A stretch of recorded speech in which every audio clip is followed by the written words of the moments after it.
Hey guys, welcome back. You join us here for part 4 as we renovate some rather old 70s video equipment.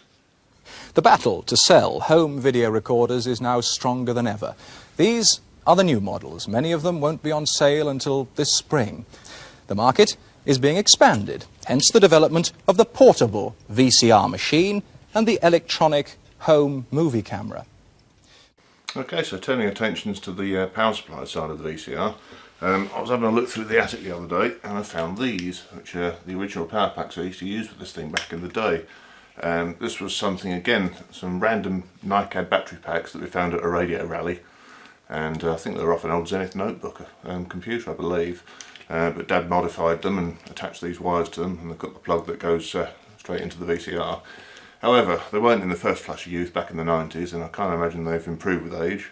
But it does mean that I've got the plug and a handy inline fuse, and I'm going to attach these to another battery I've got knocking about. One of these old lead acid burglar alarm batteries. Again, there's some voltage in this one, but what kind of state it's in I don't really know. So I'm just going to attach the wire to it and see if it'll hold a charge and actually run it. It's worth a try, it doesn't cost anything to give it a go.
Well, having charged the battery, stuck it in the VCR to see what happened, it turns out this thing is knackered as well. It's holding a charge, but nowhere near enough, so another 11 quid spent on eBay for another battery.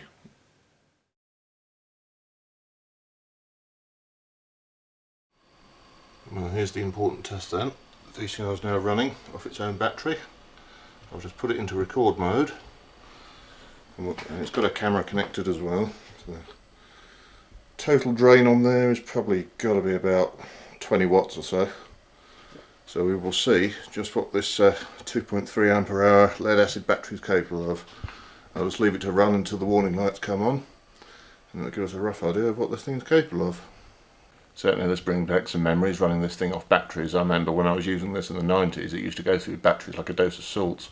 The NiCads that we used to have in it were not in the first flush of use, they never used to hold a charge very long, but Dad always used to plug in a large separate lead acid battery into the external socket. From what I can tell, I've looked somewhere, apparently the original batteries were lead acid and they were somewhere like about 3 ampere hour, and this is a brand new 2.3 ampere hour, so hopefully it'll give us a decent recording time. We shall see.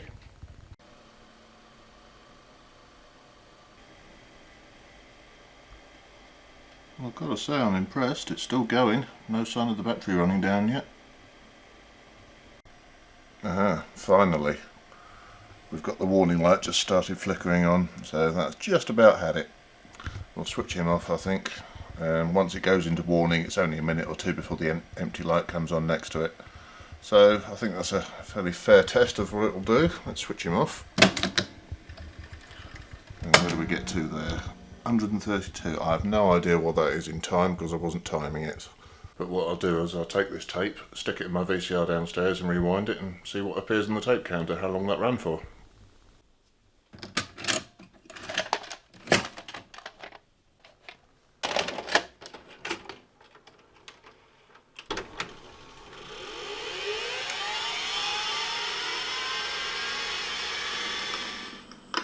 There we go, that's back to the start of that recording. According to the tape counter, that ran for 35 minutes. That'll do for me. Yeah, I'm pleased with that. I'll call that a successful test. So next thing to do now is get the battery charged up, get my bits and pieces together, because tomorrow we go filming.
Well, there we go, it's working, just about. The battery doesn't run very long, but it's enough to try it out with at least. I can't believe how heavy this thing is, just having walked about half a mile from the boat to here. I used to do this all the time. I was a bit younger and fitter back then, but it works.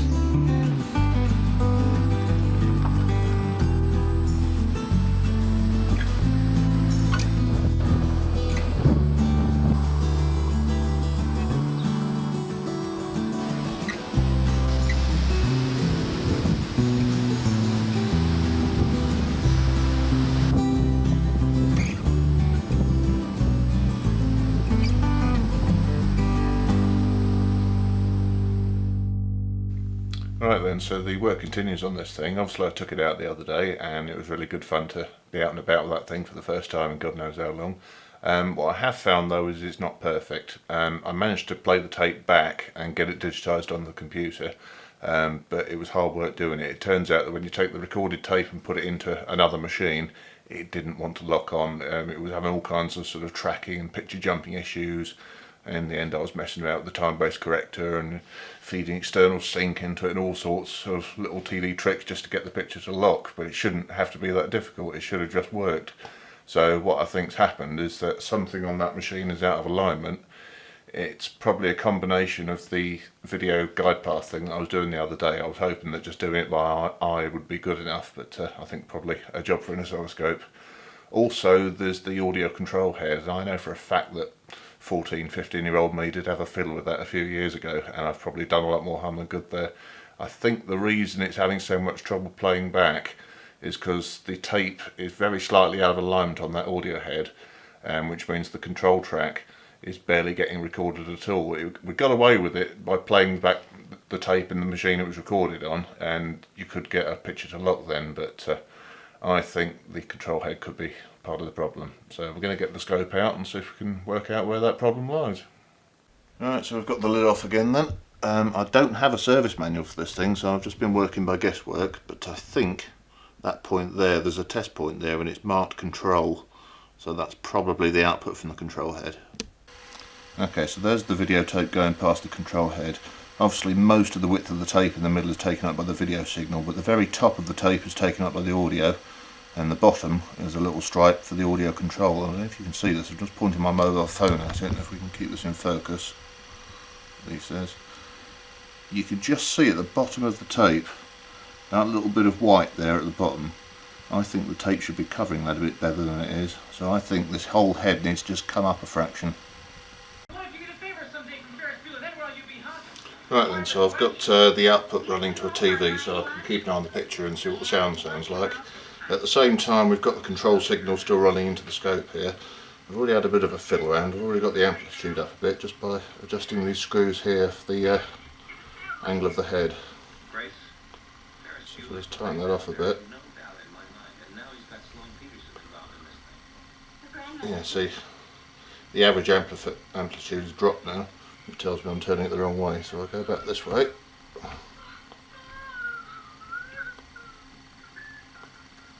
That's coming up.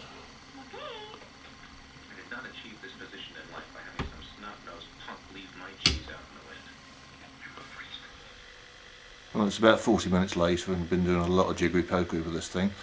I think we're finally at a point now where we've got a strong signal from the oscilloscope on the control track, and we've also got decent crisp audio that's not losing any of its high frequencies. It was a little bit of trial and error there. I got the control track looking okay, but then the audio didn't sound right on the main VCR down there, so a little bit of tweaking and adjustment, and we seem to have a much more stable picture playing back on the proper VCR.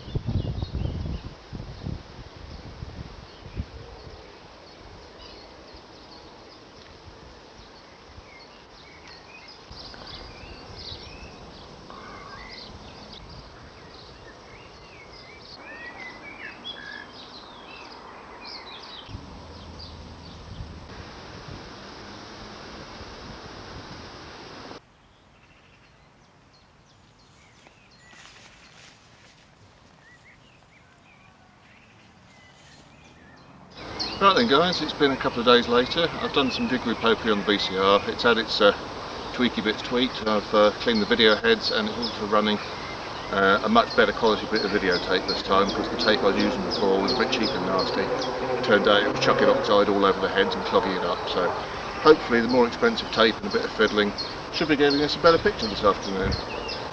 I say hopefully, of course, because right now there's absolutely no way of knowing what's being recorded, because of course there is no screen in that little camera, and the viewfinder on it is completely optical, rather like an SLR camera, so there is no way of replaying it back and seeing what you've got until you get home. But speaking of the camera, let's go back to the other camera for a second and take a closer look at it. So here's our little camera, the Akai VC30E. It's actually a clone of a JVC camera, the GX33 I think it's called. And apart from some slight styling differences, it appears to be the exact same camera. But like its JVC cousin, it only has an optical viewfinder, as I said, so I think this was a fairly entry-level model. It doesn't have a lot by way of controls on it. On the back here you've got controls for a little bit of white balance adjustment, and then we've got a gain up and a manual iris control. The focus is completely manual, as is the zoom, and because of this optical viewfinder it's very hard to focus as well. You can't really tell if it's in focus by looking at it. You just have to have a guess, how many meters away is that I'm trying to film, and then set the focus ring to suit. That seems to be the way that works for me anyway. And as you can see, the bottom carrying bit of it disconnects so that you can mount it more securely to a tripod, and really with this camera that is the best way of getting any decent pictures out of it, because trying to film freehand is extremely difficult. And the reason it's so difficult to film steady footage using this thing is because of the focal length of the lens. If you look at the zoom lever here, you can see it goes from 15mm up to 45, which from first glance you'd say 15mm was a pretty respectable wide angle lens, and to be fair that's the same as the lens I've got on this camera that I'm filming this with. However, 15mm taken on this video camera is a lot different to 15mm taken on my SLR, as you'll see. Okay then, just for comparison, this is a shot taken on obviously the old camera. This is at the lens at its widest, that's 15mm. There we go, that's the same angle, taken on the same tripod, using the same focal length. This is 15mm according to a DSLR. If I zoom this in, that's more like what we were getting on the other camera, and that's fully zoomed in at 45mm. So if you can imagine trying to video everything fully zoomed in all the time, you'd understand why the pictures often look a bit shaky. Obviously the more you zoom in, the harder it is to make a picture look steady. But that's what we had back in the day, and I have to say I still enjoyed it immensely. It was always a challenge to get decent pictures out of this thing, and a real joy when you got the tape home to discover that it had come out all right. Occasional disappointment when it hadn't. And well, it's a lot easier these days. Of course, I'm filming this on a DSLR. I've got a little screen to the side of me. I can see exactly what's going on, and I know what I'm going to get when I plug this in when I get home. But that's progress. So there we go then, a good afternoon's filming, and as you can see, it is working. If I'm being fussy, then the VCR does still need a little bit of attention. The alignment's not quite right, but to get it any better than that, I do need the service manual. I can't find one online anywhere, but I've tried writing to JVC today, so maybe they can shed some light. It's a long shot, but it's worth a try. But it's probably not worth getting too involved about the picture quality on this thing. It was never fantastic in the first place, and let's face it, as a piece of video equipment, it's rubbish. By modern standards, it's rubbish. But that would be missing the point. The point is, this was a very important step in the evolution of home video, and it's a little slice of my childhood that I've managed to bring back to life, so I'm quite happy with that. So there you have it, folks. This is of course the JVC HR4100 and the Akai VC30. A couple of ancient relics from the history of video, and a little bit of my childhood that I've managed to get up and running again. Hope you've enjoyed watching this. Stay tuned for the next one. Take care, guys. Bye bye.